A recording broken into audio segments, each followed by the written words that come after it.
بسم اللہ الرحمن الرحیم۔ حضرت خباب بن ارت رضی اللہ عنہ کی تکلیفیں۔ حضرت خباب رضی اللہ عنہ بھی انہی مبارک ہستیوں میں سے ہیں جنہوں نے امتحان کے لیے اپنے آپ کو پیش کیا تھا اور اللہ کے راستے میں سخت سے سخت تکلیفیں برداشت کی۔ شروع ہی میں 5-6 آدمیوں کے بعد مسلمان ہو گئے تھے، اس لیے بہت زمانہ تک تکلیفیں اٹھائی۔ لوہے کی زر پہنا کر ان کو دھوپ میں ڈال دیا جاتا، جس سے گرمی اور تپش کی وجہ سے پسینوں پر پسینے بہتے رہتے تھے۔ اکثر اوقات بالکل سیدھا گرم ریت پر لٹایا جاتا، جس کی وجہ سے کمر کا گوشت گل کر گر گیا تھا۔ یہ ایک عورت کے غلام تھے۔ اس کو خبر پہنچی کہ یہ حضور اقدس صلی اللہ علیہ وسلم سے ملتے ہیں، تو اس کی سزا میں لوہے کو گرم کر کے ان کے سر کو اس سے داغ دیتی تھی۔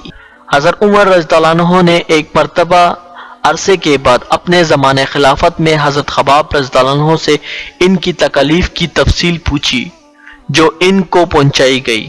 انہوں نے عرض کیا کہ میری کمر دیکھیں۔ حضرت عمر رضی اللہ عنہ نے کمر دیکھ کر فرمایا، ایسی کمر تو کسی کی دیکھی ہی نہیں۔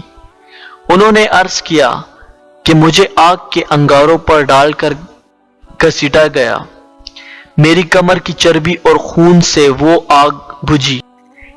ان حالات کے باوجود جب اسلام کو ترقی ہوئی اور فتوحات کا دروازہ کھلا تو اس پر رویا کرتے کہ خدا نخواستہ ہماری تکالیف کا بدلہ کہیں دنیا میں ہی تو نہیں مل گیا۔ حضرت خباب رضی اللہ عنہ کہتے ہیں، ایک مرتبہ حضور اقدس صلی اللہ علیہ وسلم نے خلاف عادت بہت ہی لمبی نماز پڑھی۔ صحابہ رضی اللہ عنہ نے اس کے متعلق عرض کیا تو حضور صلی اللہ علیہ وسلم نے ارشاد فرمایا کہ یہ رغبت اور ڈر کی نماز تھی۔ میں نے اس میں اللہ تعالیٰ سے 3 دعائیں کی تھی، 2 ان میں سے قبول ہوئی اور ایک کو انکار فرما دیا۔ میں نے یہ دعا کی کہ میری ساری امت قحط سے ہلاک نہ ہو جائے، یہ قبول ہو گئی۔ دوسری دعا کہ ان پر کوئی ایسا دشمن مسلط نہ ہو جو ان کو بالکل مٹا دے، یہ بھی قبول ہو گئی۔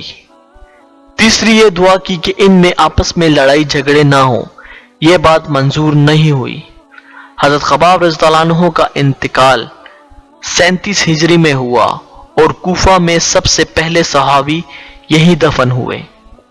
ان کے انتقال کے بعد حضرت علی رضی اللہ عنہ کا گزر ان کی قبر پر ہوا تو ارشاد فرمایا، اللہ خباب رضی اللہ عنہ پر رحم فرمائے۔ اپنی رغبت سے مسلمان ہوا اور خوشی سے ہجرت کی اور جہاد میں زندگی گزار دی اور مصیبتیں برداشت کی۔ مبارک ہے وہ شخص جو قیامت کو یاد رکھے اور حساب کتاب کی تیاری کرے اور گزارے کے قابل مال پر قناعت کرے اور اپنے مولا کو راضی کرے۔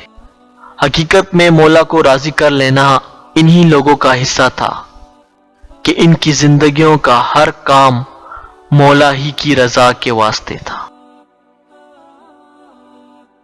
ہمارے چینل کو سبسکرائب کریں اور ساتھ میں بیل آئیکن پر کلک کریں اور اس کو زیادہ سے زیادہ شیئر کریں۔